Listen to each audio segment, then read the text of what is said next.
Leur histoire ne s'arrête pas là. Après Paul Walker, Kobe Bryant, John Lennon et Chadwick Boseman, il est temps de plonger dans la vie d'autres figures mythiques. Des légendes qui ont bouleversé le monde et dont l'héritage demeure éternel. Dans cette deuxième partie, nous allons explorer le destin de Michael Jackson, Lady Diana, Tupac et d'autres icônes dont la disparition a marqué des générations. Prépare-toi à découvrir leur parcours, leurs triomphes et les mystères entourant leur départ. Reste avec nous et abonne-toi pour ne rien manquer. Numéro 6. Freddie. Freddie Mercury naît sous le nom de Farrokh Bulsara le 5 septembre 1946 à Stone Town, sur l'île de Zanzibar en Tanzanie. Issu d'une famille parsie originaire d'Inde, il est élevé selon les traditions zoroastriennes. Très jeune, il montre des talents artistiques remarquables, notamment en musique. À l'âge de 8 ans, il est envoyé en pensionnat en Inde, où il apprend le piano et forme son premier groupe, Eclectic. En 1964, sa famille fuit la révolution à Zanzibar et s'installe en Angleterre, à Feltham, près de Londres. Freddie poursuit ses études d'art graphique à l'Ealing Art College, tout en s'immergeant dans la scène rock britannique. Il rejoint le groupe Smile en 1970, qui deviendra très vite Queen avec l'arrivée de Brian May, Roger Taylor et John Deacon. Avec Queen, Freddie Mercury devient l'un des chanteurs les plus emblématiques de l'histoire du rock. Dès les années 1970, le groupe enchaîne les albums à succès, avec des titres phares comme Bohemian Rhapsody, Somebody to Love, We Will Rock You, Don't Stop Metro Now et Another One Bite the Dust. Freddie se distingue par sa voix puissante et unique, capable de couvrir 4 octaves, ainsi que par sa présence scénique théâtrale, extravagante et magnétique. Il brise les codes du genre, de la masculinité et du rock classique, osant porter des tenues androgynes, jouant avec l'ambiguïté de son image et assumant un style flamboyant. Il devient une icône LGBTQ+, avant même d'avoir publiquement parlé de sa sexualité.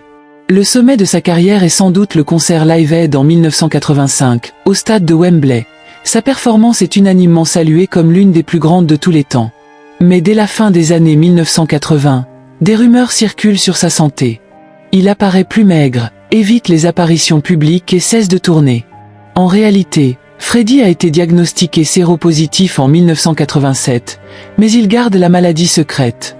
Le 24 novembre 1991, Freddie Mercury meurt à l'âge de 45 ans des suites de complications liées au sida, un jour seulement après avoir rendu publique sa maladie. Il s'éteint dans sa maison de Kensington, à Londres, entouré de ses proches. Sa mort marque un tournant dans la sensibilisation mondiale au VIH-Sida. Elle secoue l'industrie musicale et suscite une vague d'émotions internationales. En 1992, un concert hommage est organisé au stade de Wembley avec des stars comme Elton John, David Bowie, Metallica et George Michael. L'héritage de Freddie Mercury est colossal. Il est considéré comme l'un des plus grands chanteurs de tous les temps.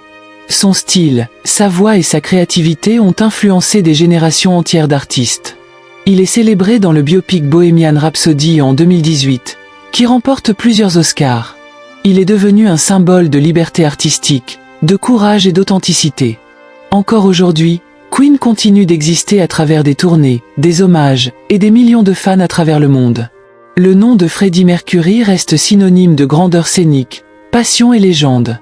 Numéro 5. Marilyn Monroe. Marilyn Monroe, de son vrai nom normal Jean Mortenson, naît le 1er juin 1926 à Los Angeles, en Californie. Fille d'une mère instable et inconnue de son père, elle passe une grande partie de son enfance en famille d'accueil et en orphelinat, marquée par la précarité et l'insécurité affective. À l'adolescence, elle se marie à 16 ans pour éviter un retour en foyer. En 1944, alors que son mari est mobilisé à la guerre, elle travaille dans une usine d'armement où elle est repérée par un photographe. Elle entame une carrière de mannequin pin-up, puis signe un contrat avec 20th Century Fox, où elle adopte le pseudonyme de Marilyn Monroe. Dans les années 1950, elle devient une icône de beauté et de sensualité, incarnant la blonde naïve dans des comédies cultes comme Les hommes préfèrent les blondes 1953, 7 ans de réflexion 1955 ou Certains l'aiment chaud 1959.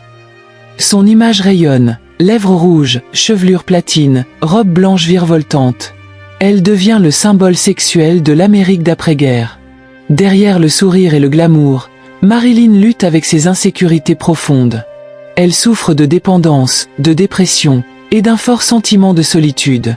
En quête de reconnaissance artistique, Elle suit les cours de l'Actor Studio à New York pour casser son image de bimbo et être prise au sérieux. Elle fréquente de grandes figures publiques, Joe DiMaggio, célèbre joueur de baseball avec qui elle se marie brièvement, puis le dramaturge Arthur Miller, qu'elle épouse en 1956. Mais ses mariages s'effondrent, comme sa santé mentale.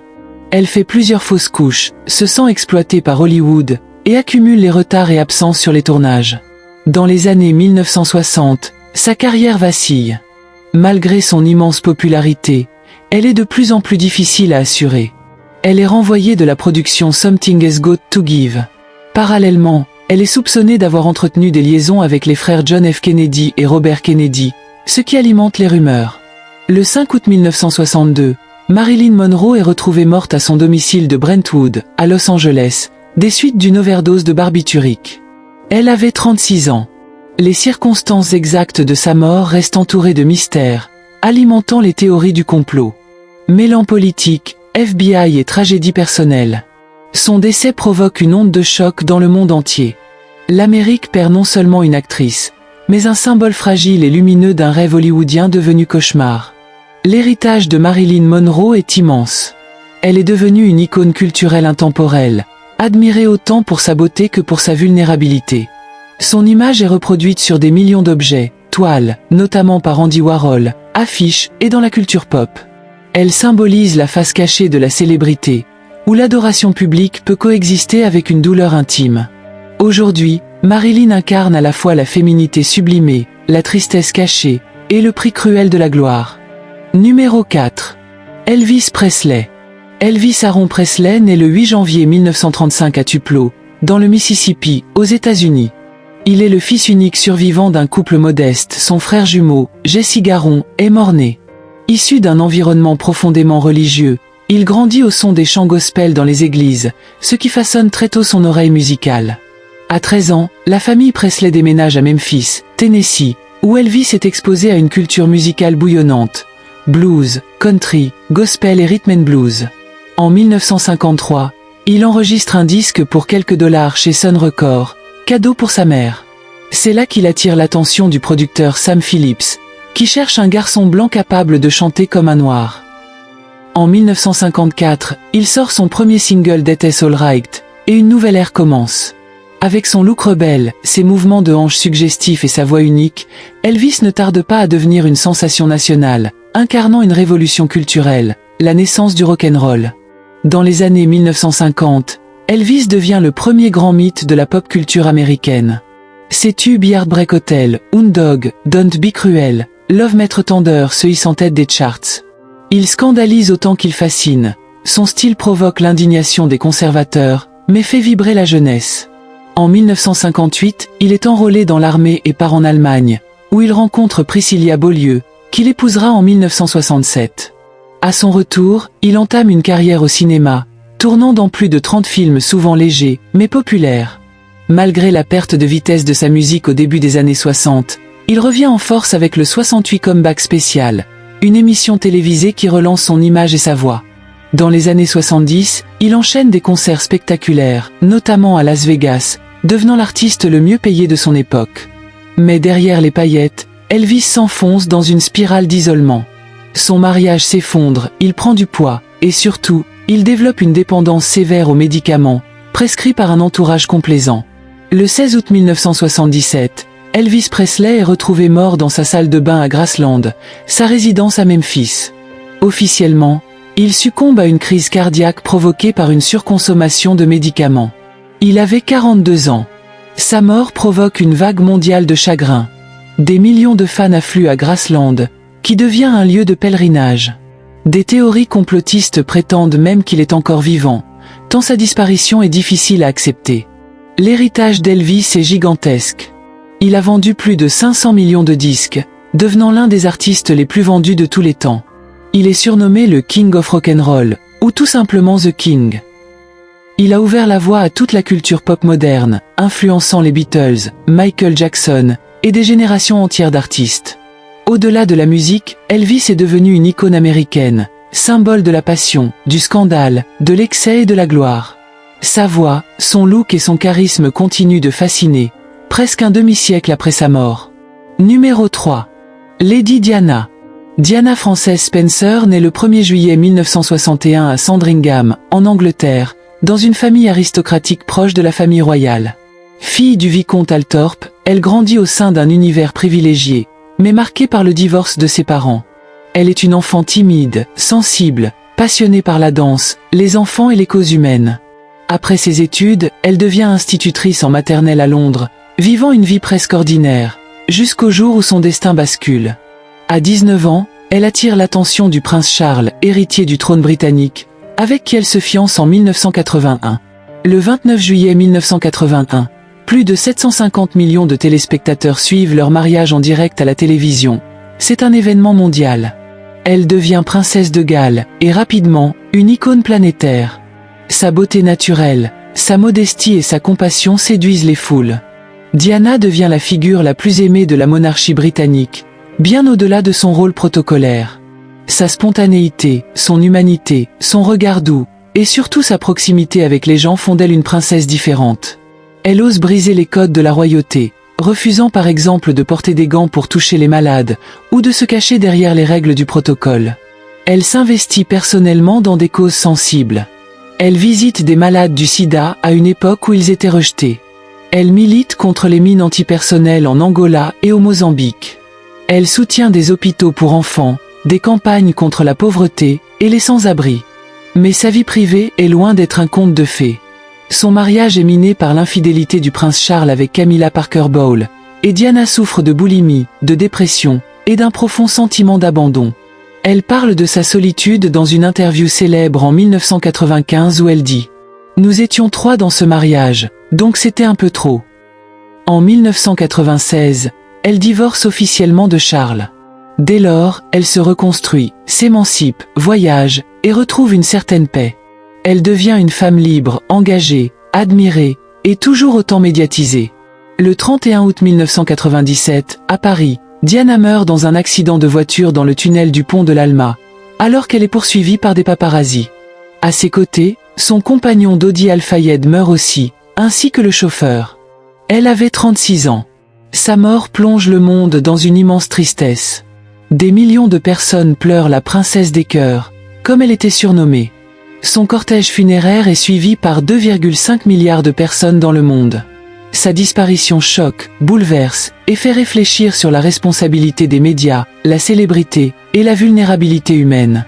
L'héritage de Lady Diana est considérable. Astérisque, elle a humanisé la monarchie britannique, forçant cette institution millénaire à s'ouvrir au monde moderne. Elle a changé la perception du rôle public des femmes, notamment dans les familles royales. Elle a laissé un héritage humanitaire, porté aujourd'hui par ses fils, William et Harry, qui perpétue son engagement et ses valeurs.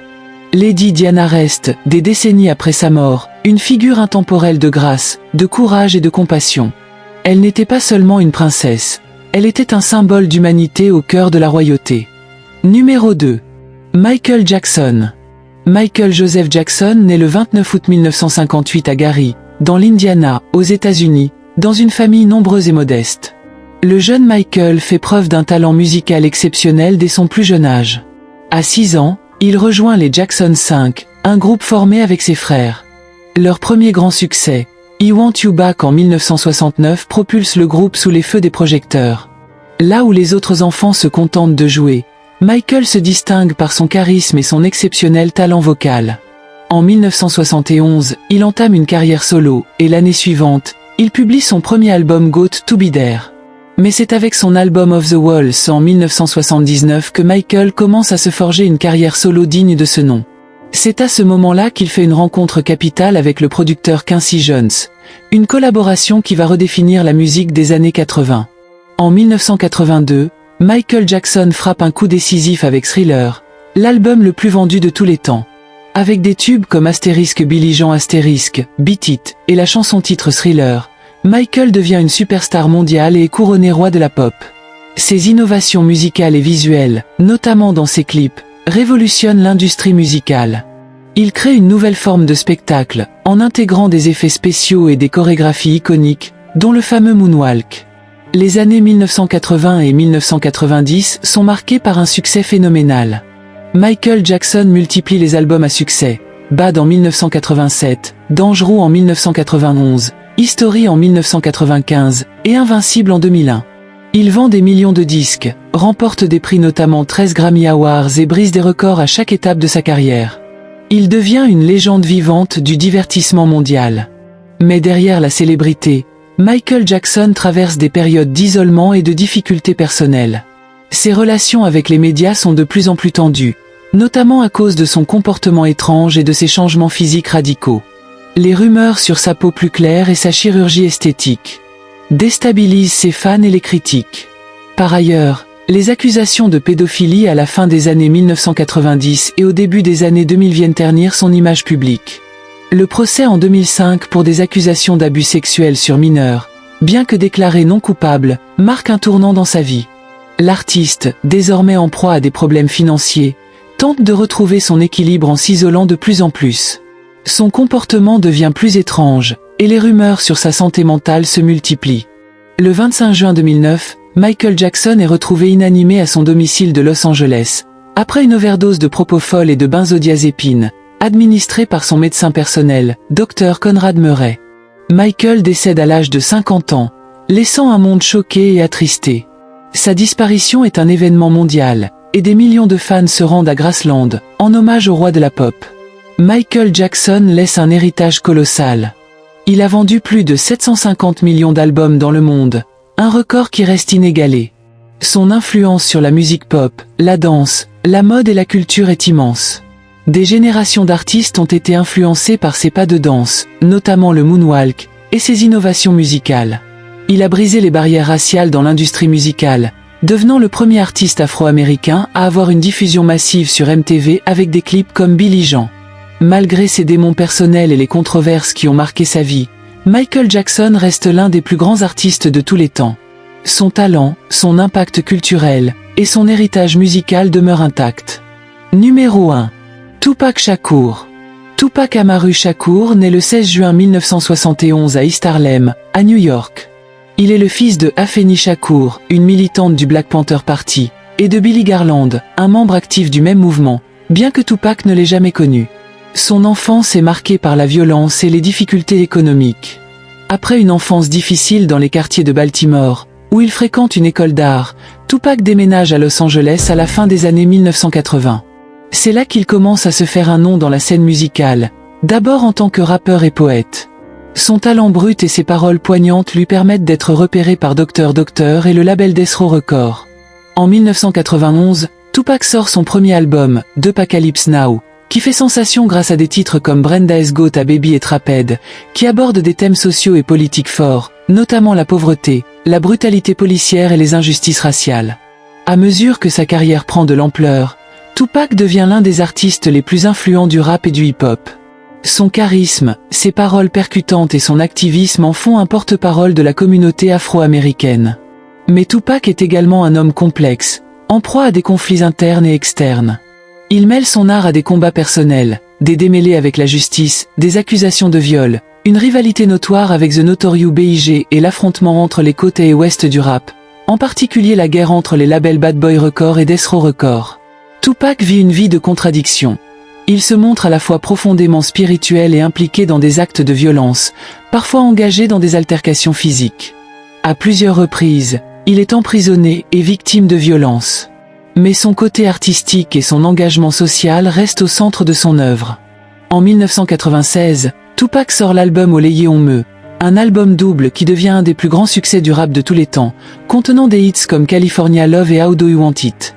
Cet album est un véritable chef-d'œuvre qui explore à la fois ses luttes personnelles et ses ambitions. Le 13 septembre 1996, à Las Vegas, Tupac Shakur est assassiné dans une fusillade après avoir assisté à un match de boxe. Dans sa voiture, il est touché par plusieurs balles, et meurt 6 jours plus tard à l'hôpital des suites de ses blessures. Il avait 25 ans.